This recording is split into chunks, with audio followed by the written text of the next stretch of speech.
I'm going to talk about different incorporation methods to incorporate phase change materials into construction materials, and also I will focus on two new approaches in dealing with phase change materials. At first, let's have a brief overview on the topics I'm going to cover today. At first, I'm going to talk about the PCMs and how they affect construction materials, along with the most widely used incorporation methods to integrate phase change materials into building materials. After that, I will focus on the macroencapsulation. And I will talk about the thermal energy storage capability of phase change materials in buildings, and I'm going to introduce a new device which is called the daily temperature simulator device. Later on, I will focus on microencapsulation, which is another technique, and I will talk about the effects of the microencapsulation inclusions in concrete on the mechanical properties of the concrete, and I will introduce a machine learning approach to predict the compressive strength of the concrete or cementitious composites incorporating phase change materials. As most of the attendees may know in this session, phase change materials are kind of substances that they can store thermal energy and they can release it while they undergoes a phase transition from liquid to solid or solid to liquid. And they can be incorporated in different types of materials, such as cementitious materials like concrete, cement mortar, or cement plasters, as well as in other types of building materials like gypsum or geopolymer. Also, during recent years, researchers have followed many different approaches and objectives for incorporating PCMs into concrete, such as the thermal energy storage in building, which is mostly known as TES applications, as well as some recent studies on the ice and snow melting pavements, or some improvements in the thermal performance of cementitious materials, and for example, improvements in the freeze and thaw behavior of concrete. However, the incorporation of phase change materials into concrete and building materials have some potential problems. One of the most important problems in dealing with phase change materials is the leakage possibility of the phase change materials in the molten state. Therefore, many researchers have proposed different incorporation methods to safely incorporate phase change materials into construction materials. These incorporation methods can be grouped in four main groups of microencapsulation, shape-stabilized phase change materials or SSPCMs, lightweight aggregate inclusions in concrete, and also the macroencapsulation. Today, I'm going to focus on macroencapsulation as well as microencapsulation, and I will talk about some approaches to deal with these two types of inclusion in concrete. At first, I will start with macroencapsulation. So macroencapsulation is mostly used for TES applications in building, where we want to try to avoid the detrimental effects of the addition of phase change materials on the mechanical properties of the host material. So we usually we can macroencapsulate phase change materials in different shapes, and we can incorporate them in different building elements such as roofs, walls, envelopes, and other things. As you can see in these pictures, we can use PCM microcapsules in hollow core slabs, or even in masonry brick walls, or even in sandwich concrete panels. Accordingly, when we incorporate macroencapsules in these building elements, the thermal performance of such building elements would improve. For example, the indoor temperature variations would be flattened, and the indoor peak temperature would be shifted. So we can have the energy savings in the buildings, and the indoor temperature conditions would be improved significantly. To evaluate the thermal performance of building wallboards, we developed an apparatus which is called the daily temperature simulator apparatus, and this device is able to simulate the hourly temperature, the hourly ambient temperature of any given city based on the input weather data. So different kinds of wallboards fabricated out of different types of materials with or without PCM can be tested using this device under the exterior ambient temperature conditions of different cities based on the input weather data that we insert into the device. As you can see, we can test different types of wallboards like concrete multi-layered wallboards, or even the masonry brick wallboards having a PCM incorporated plaster layer. I want to mention a study I conducted 2 years ago that we tried to investigate the thermal performance of different concrete multi-layered wallboards having different PCM macro-encapsulated layer. As you can see in this picture, two different specimens can be tested at the same time using this device, and inside the exterior ambient temperature can be simulated inside the space between these two specimens, and meanwhile the temperature history of the inner surface side of the wallboards can be recorded, so we can evaluate the thermal performance of such wallboards. What we did is that we use a macro-encapsulated PCM layer in the shape of sheets, and we incorporated it into concrete multi-layered walls, and we tested their thermal performance under the temperature conditions of different cities based on the input weather data.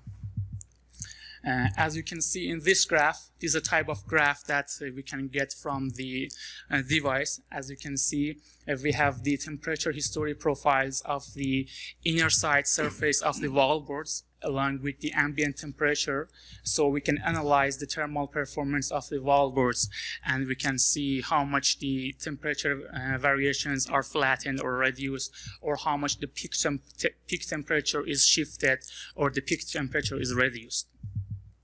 Also, we can use these kind of results to verify the numerical simulations that we developed to evaluate the annual thermal performance of such wallboards. So as you can see in these figures, we modeled the thermal performance of such wallboards during different months of the year in winter or summer days.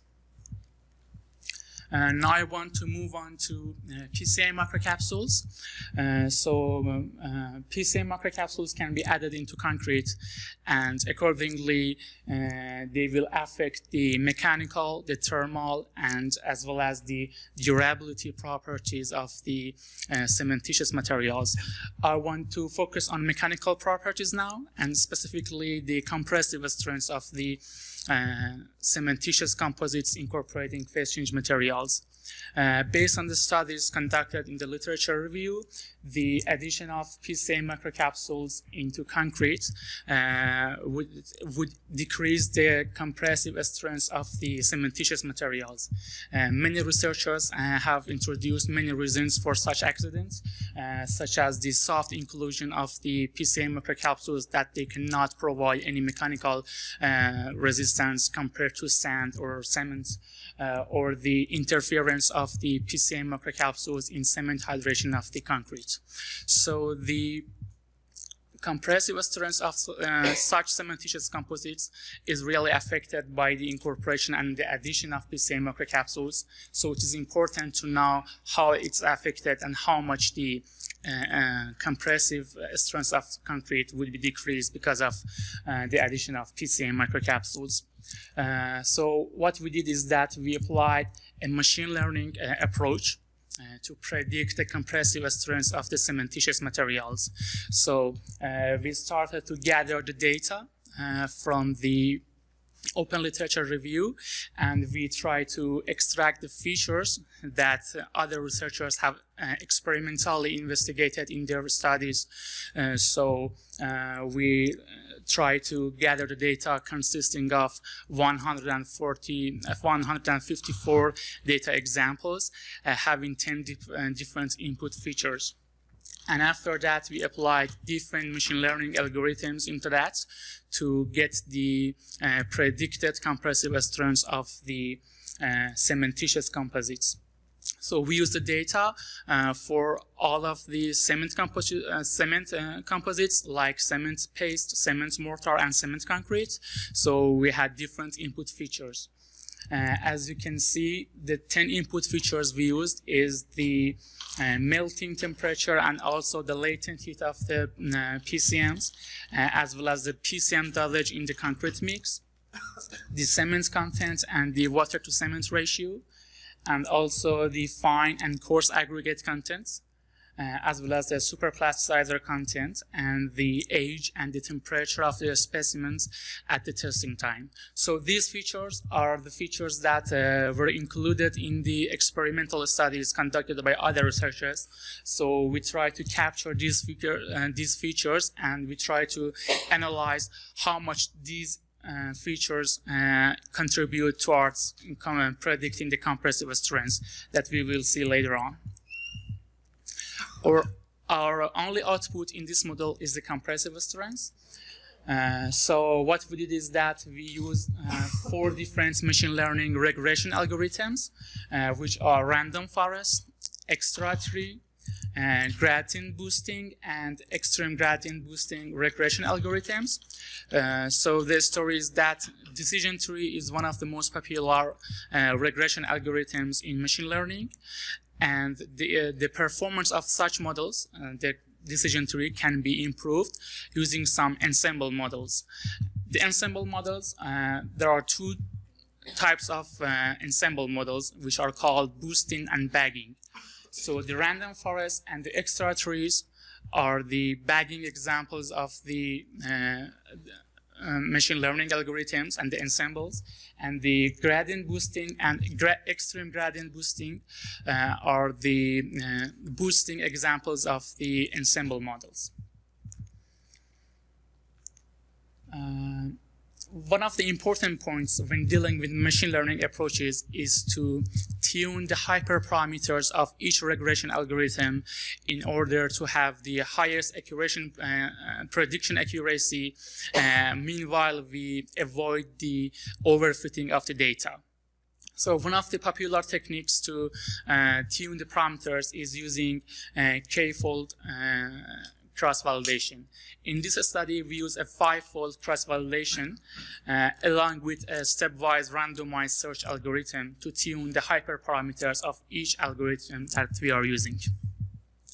As you can see in this table, different parameters of each algorithm is tuned. So basically, the most important feature for the tree-based ensembles that we use here is called n-estimators, which indicates the number of trees that we use in our model. So as you can see, for the random forest regression, the n-estimator is 50, while for the ETR, extra tree regression, it's 130, and for gradient boosting and extreme gradient boosting is 255 and 180 respectively. Again, for the gradient boosting and the extreme gradient boosting, the learning rate is another important parameter that needs to be tuned, and it shows the how much each features contribute toward the predicting our output. So we try to tune the hyperparameters of our model using more than 2,000 iterations to get the best values, the optimum values, based on the data set that we have to have the highest prediction accuracy. As you can see in these figures, all of our regression models shows a good capability in predicting the compressive strengths, as the observed values for compressive strengths shows a similar trend to the actual observations of the data sets. And as you can see in this figures, the predicted values for compressive strength varies between 12 megapascal to 75 megapascal, which shows that in our testing data set, we have mixed proportions having or not having PCM inclusion. So it shows that our regression models has the capability to capture the effect of the addition of PCM microcapsules on the compressive strength of the concrete. Also, to have a better insight into the prediction performance and the accuracy of our models, we try to plot the residuals of each model along with the R-squared value, which is a high and important scoring metrics in machine learning. As you can see, most of I can say all of our models have R-squared values for both training and testing data sets higher than 0.95, which shows a great prediction performance in the models.